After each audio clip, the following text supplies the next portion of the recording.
Konda. Let's watch this video.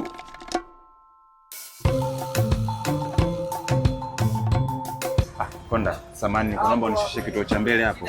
Ila sabati mbaya dada nimedondosha nauli, naomba unisaidie. Unaleta michezo sasa. Nauli siaona. Twende nikakushushe mwisho. Hiyo ni michezo na sisi wenyewe tushaicheza kitambo, kwaona kushusha mwisho wa kituo. Twende. Yesu, angalie Yesu. Unaleta michezo hapa kwenye mjini. Huwezi kuendekeza madogo.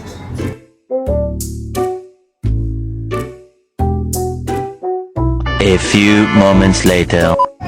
Njoo shuke mwisho huku. Tatembea hadi kwenu.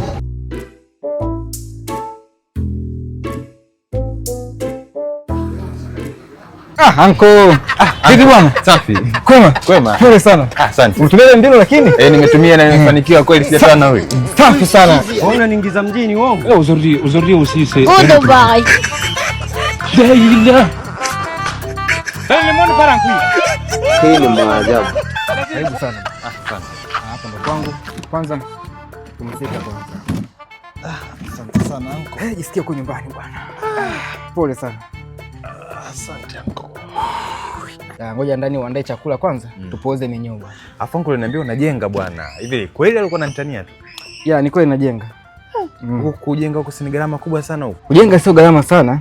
Inategemea unajenga na kina nani. Mimi hapa bwana najenga na Legment Builders. Bwana hao jamani wataalamu. Unajua wataalamu wa kujenga majengo ya kila aina. Yaani mijengo mikubwa, mahoteli, majengo, nyumba, nini, kila kitu. Kwa kujenga sio gharama sana. Inategemea na wewe tu. Kwa hiyo suni nakabidhiwa mjengo wangu. Kwa hiyo jamaa gharama zao ni nafuu kabisa. Yaani sana. Kwa hiyo anko wewe unataka kuniambia wewe ulipage kabisa nauli kwenda dala. Mjini shule yanko.